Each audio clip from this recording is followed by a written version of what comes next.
एक छोटी सी लड़की थी, नाम था गुड़िया। 6 साल की थी। गुड़िया मम्मी के साथ रहती थी। पापा हॉस्पिटल में थे, कोमा में। रोज शाम को मम्मी गुड़िया को कहानी सुनाकर सुलाती थी और दिन में मम्मी काम के लिए बाहर जाती थी। गुड़िया अकेली घर पर रहती थी। एक दिन गुड़िया खेल रही थी, तभी अलमारी के अंदर से एक अजीब सी आवाज आ रही थी। गुड़िया, गुड़िया। गुड़िया दबे पांव अलमारी के पास जाती है और अलमारी खोलती है, लेकिन अलमारी में कुछ नहीं होता।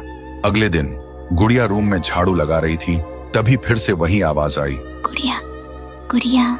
गुड़िया अलमारी के पास जाती है और अलमारी खोलती है, लेकिन इस बार अलमारी में एक आंख दिखाई दी। गुड़िया डर गई और तुरंत भाग के मम्मी के पास जाती है। वो मम्मी को बताती है, लेकिन मम्मी बोलती है, पागल मत बन गुड़िया, अलमारी में कुछ नहीं है, तेरा वहम होगा। पर गुड़िया ने सच में सुना था। वो आवाज बोल रही थी, मैं तेरी छोटी बहन हूँ, मुझे बाहर निकाल गुड़िया।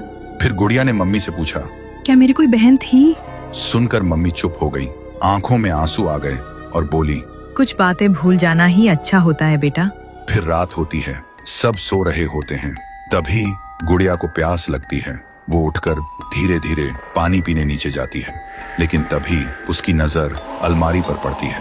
वह देखती है अलमारी अपने आप खुल रही थी और उसमें से एक छोटी सी लड़की निकलती है। वो बोलती है, गुड़िया, मैं तुझे लेने आई हूँ, अब से हम दोनों साथ खेलेंगे, चल मेरे साथ।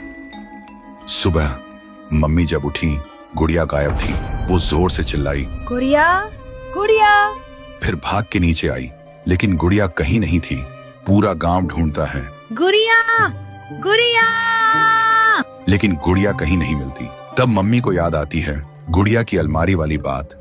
वो अलमारी खोलती है और देखती है अलमारी के अंदर एक फोटो रखी थी, 2 छोटी लड़की की, और नीचे लिखा था, अब हम दोनों एक साथ हैं, कभी अलग नहीं होंगे। पर जब मम्मी ने वो फोटो देखी तो कांप गई, क्योंकि वो लड़की कोई और नहीं, उनकी दूसरी बेटी थी, शनाया, उसकी पहली बेटी, जो 7 साल पहले इसी अलमारी में मरी मिली थी। तो दोस्तों, अगर तुम जानना चाहते हो कि शनाया के साथ क्या हुआ था और वो गुड़िया को क्यों ले गई, तो कमेंट में लिखो, पार्ट 2 चाहिए।